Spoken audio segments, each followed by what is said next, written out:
అప్పుడు బీసీలందరినీ కూడా లిఫ్ట్ చేసే ప్రయత్నం చేస్తా ఉన్నారు పోలీసులందరూ కూడా. సో ఇక్కడ తీన్మార్ మల్లన్న బైఠాయించిన పరిస్థితి, తీన్మార్ మల్లన్న, జార్జి శ్రీనివాస్ వీళ్ళందరూ కూడా బైఠాయించి అక్కడ న్యాయం చేయాలంటూ కూడా ఖచ్చితంగా హెల్ప్ బులెటిన్ కోరుతూ వాళ్ళు డిమాండ్ చేస్తా ఉన్నారు.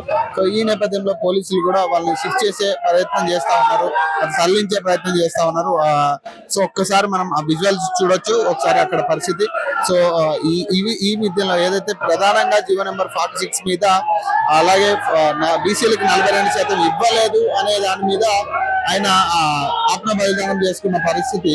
సో ఒక్కసారి మనం చూసినట్టయితే ఇక్కడ పోలీసులందరూ కూడా ఒక్కసారిగా వాళ్ళని అరెస్టులు చేస్తున్న పరిస్థితి కనబడతా ఉంది. సో ఒక్కసారి మనం చూడొచ్చు స్క్రీన్ మీద, ఒకసారి మొత్తం వాళ్ళందరినీ కూడా అరెస్ట్ చేసి తీసుకెళ్లి తరలించే పరిస్థితి కనపడతా ఉంది.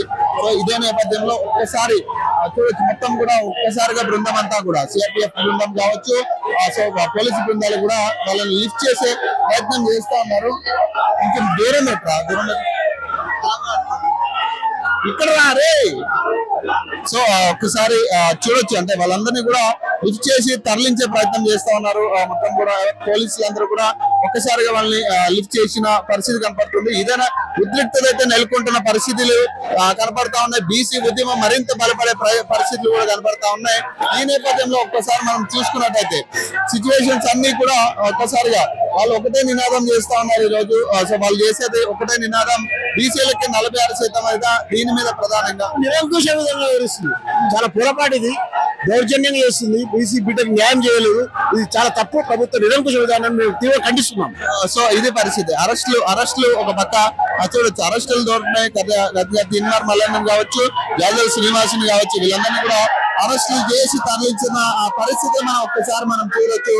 సో ఈ నేపథ్యంలోనే సో ఒక్కసారి మనం కొంత ఉద్రిక్తత అయితే కనపడతా ఉంది. యావత్ బీసీలందరూ కూడా ఒక్కసారిగా ఆగ్రహానికి గురైన పరిస్థితులు కనపడతా ఉన్నాయి. సో ఈశ్వరయ్య చారి మరణం అట్లా ఖచ్చితంగా మాకు మీరు ఖచ్చితంగా దీని మీద మీరు సమాధానం చెప్పాలి, జవాబు చెప్పాల్సిన బాధ్యత ఎంతైనా కూడా ఉందంటూ కూడా వాళ్ళు చెప్తున్న పరిస్థితి. ఒక్కసారి చూడొచ్చు, వీళ్ళందరినీ కూడా లిఫ్ట్ చేసి తరలించే ప్రయత్నం చేస్తా ఉన్నారు పోలీసులందరూ కూడా. సో ఇక్కడ కొంత ఉద్రిక్తత అయితే వాతావరణం కనపడతా ఉంది.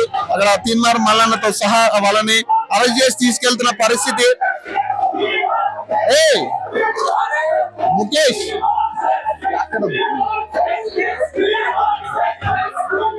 సో ఒకసారి తీన్మార్ మల్లన్న కూడా అరెస్ట్ చేసి తరలిస్తున్న పరిస్థితులు మనం చూడొచ్చు.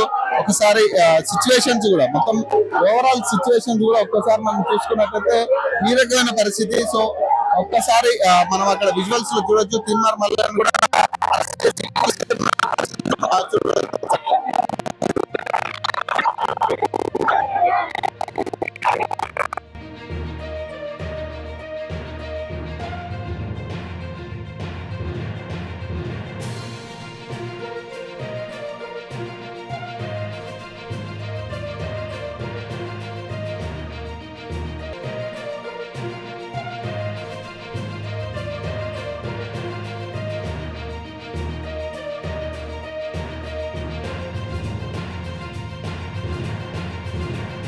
కూడా బయటికి వెళ్ళగొట్టే ప్రయత్నం చేస్తా ఉన్నారు. సో ఇక్కడ ఏదైనా కానీ ఖచ్చితంగా చాలా అనుమానాలు అయితే వ్యక్తం అవుతున్న పరిస్థితి కనపడతా ఉంది.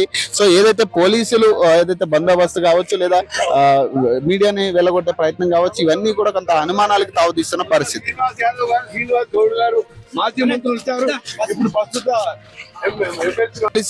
బెటాలియన్ మొత్తం కూడా ఇక్కడ చేరుకున్న పరిస్థితి గాంధీ హాస్పిటల్లో. ఖచ్చితంగా ఎవరైతే ఈశ్వరయ్య చారికి సంబంధించిన ఖచ్చితంగా అతను హెల్త్ బులెటిన్ అనేది ఇప్పటి వరకు రిలీజ్ చేయకపోవడం అనేది కొంత అనుమానాస్పదం కనపడతా ఉంది.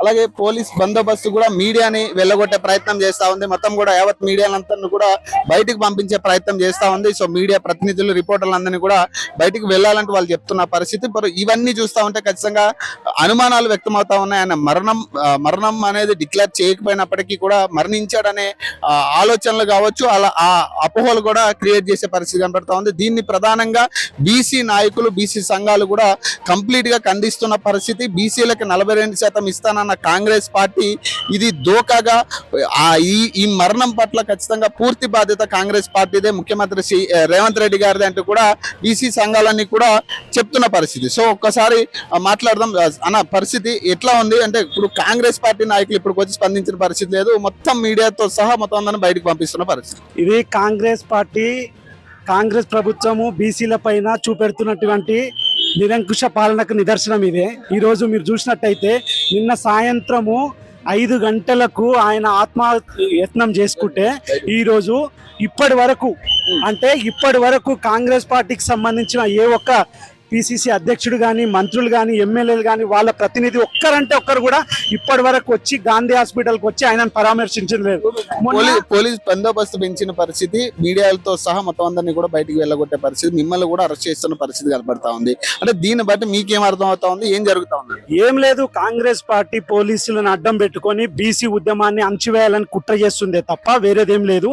ఇప్పుడు ఈ రోజు చనిపోయిందని చెప్పి ఇప్పటి వరకు హెల్త్ బులెటిన్ కూడా రిలీజ్ చేయలేని పరిస్థితి. అంటే వెనకాలకి పంపించి పోస్ట్ మార్టం చేపించి ఎవరికి తెలియకుండా మాయం చేద్దామనే ప్రయత్నం చేస్తుంటే బీసీ సంఘాలుగా అన్ని బీసీ నాయకులు వచ్చి ఇక్కడ ధర్నా చేస్తూ ఉంటే, శాంతియుతంగా ధర్నా చేస్తూ ఉంటే పోలీసులను అడ్డం పెట్టుకొని ఇప్పుడు మమ్మల్ని అరెస్ట్ చేయడమే కాకుండా మీడియా ప్రతినిధులు మీడియా ద్వారా సమాజానికి తెలుస్తుంది కాబట్టి ఆ మీడియా వాళ్ళని కూడా ఇప్పుడు బయటికి పంపించి పోలీసుల నుంచి బయటికి పంపించే ప్రయత్నం చేస్తాం. ఫైనల్ గా ఏం చెప్పదలుచుకున్నారు ఈ ఇన్సిడెంట్ బట్టి? ఇప్పుడు ఎవరైతే ఒక వ్యక్తి ఈశ్వరాచార్య అనే వ్యక్తి చనిపోయిండు, యువకుడు, సో ఇక్కడ ప్రభావం అనేది బీసీ నినాదం అనేది ఖచ్చితంగా యువకుల్లో కూడా కనబడుతుంది అనుకోవచ్చు. 100% ఈ రోజు మీరు చూసుకున్నట్టయితే తెలంగాణ ఉద్యమంలో తొలి అమరుడైనటువంటి శ్రీకాంతాచారి, అదే ఎల్బీ నగర్ లో శ్రీకాంత్ చారి బిడ్డ చనిపోయిన తర్వాత తెలంగాణ ఉద్యమం ఏ స్థాయికి పోయింది, తెలంగాణ సాధించుకునే వరకు వచ్చింది. ఈ రోజు కూడా ఈ స్థాయి ఏదైతే ఆత్మయత్నం ఉందో అది ఈ రోజు చనిపోవడం జరిగింది. ఆయన ఆత్మ కూడా ఈ రోజు తెలంగాణలో యావత్ 2.5 కోట్ల మంది బీసీలకు తాకుతా ఉన్నది. ప్రతి ఒక్కరు ఆలోచిస్తారు రానున్న రోజుల్లో. ఇప్పుడు కాంగ్రెస్ పార్టీకి పెద్ద దూరం ఏం లేదు, ఓట్లు నడుస్తూ ఉన్నాయి. కాంగ్రెస్ పార్టీ పల్లెల్లో మొత్తం కాంగ్రెస్ పార్టీ నడుస్తూ ఉంది. ఇప్పుడు కూడా కాంగ్రెస్ ప్రభుత్వానికి ఓటు అనే ఆయుధం ద్వారా ఎంత బుద్ధి చెప్పాలో చెప్తారు. రానున్న రోజుల్లో ఇప్పుడు తెలంగాణ ఈ అరెస్టులతోటి పోలీసు వ్యవస్థను అడ్డం పెట్టుకొని అరెస్టులు చేసి బీసీల ఉద్యమాన్ని అణచివేద్దామన్న ఆలోచన మీకుంటే మాత్రం ఉపసంహరించుకోండి. ఎందుకంటే రానున్న రోజుల్లో బీసీ ఉద్యమం ఇంకా 10 పెరుగుతుందే తప్ప తగ్గదు. బీసీలకు చట్టబద్ధంగా రిజర్వేషన్ వచ్చేంత వరకు, బీసీలకు చట్టసభలో రిజర్వేషన్ వచ్చేంత వరకు ఈ పోరాటం కంటిన్యూ చేస్తూనే ఉంటామని చెప్తా ఉన్నాం. తరలించిన పరిస్థితులు కనపడుతున్నాయి. సో ఏవత్ బీసీ నాయకులందరూ కూడా, బీసీ సంఘ నాయకులందరినీ కూడా తరలించిన పరిస్థితులు మనం చూడొచ్చు. ఒక్కసారిగా మొత్తం అందరూ కూడా ఉద్రిక్తత గురైన పరిస్థితులు కనపడతా ఉన్నాయి.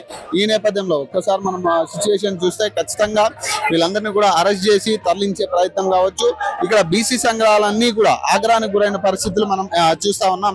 సో ఈ మార్నింగ్ నుంచి కూడా, ఉదయం నుంచి కూడా వాళ్ళు బీసీ సంఘాలన్నీ కూడా ఇక్కడే కూర్చుని బైఠాయించి సో న్యాయం కావాలంటూ కూడా వాళ్ళు కోరుతున్న పరిస్థితులు కావచ్చు. సో ఏదైనా ఈశ్వరయ్య ప్రాణం పోయిందా, అసలు ఏం జరుగుతా ఉంది, హెల్త్ బులెటిన్ కి సంబంధించి వాళ్ళు అడుగుతా ఉన్నారు. హెల్త్ పరంగా తన పరిస్థితి ఎట్లా ఉంది అనేది వాళ్ళు కోరుతున్న విషయం. సో ఇప్పటికీ కూడా దాని మీద క్లారిటీ లేకపోవడం సో ఈ ఆందోళనకి ప్రధాన కారణం అని కూడా మనం చూడొచ్చు.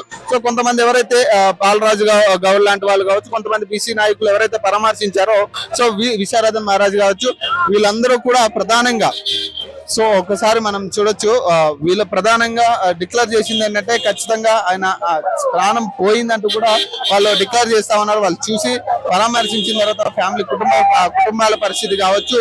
సో ఇదే నేపథ్యం. సో ఒక్కసారిగా పోలీస్ ప్రొటెక్షన్ కూడా పెంచిన పరిస్థితి.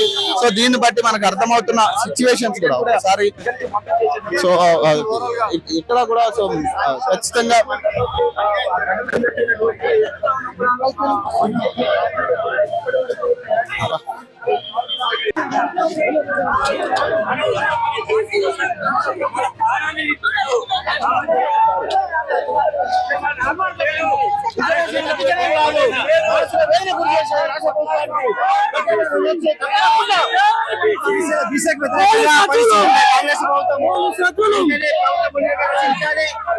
న్యాయం చేయాలి, న్యాయం చేయాలి. ఎందుకంటే ఈ రోజు రెడ్డి రావుల ప్రభుత్వం వెంటనే ముందు వైఖరి చేయాలని చెప్పి కోరుకుంటున్నాం. జై బీసీ, జై బీసీ. కాంగ్రెస్, బీజేపీ, టీఆర్ఎస్ ప్రభుత్వం మోసం చేసింది, దీన్ని తీవ్రంగా ఖండిస్తున్నాము. అదే విధంగా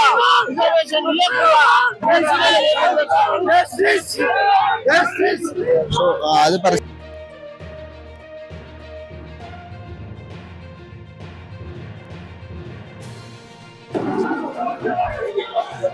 ఇట్లా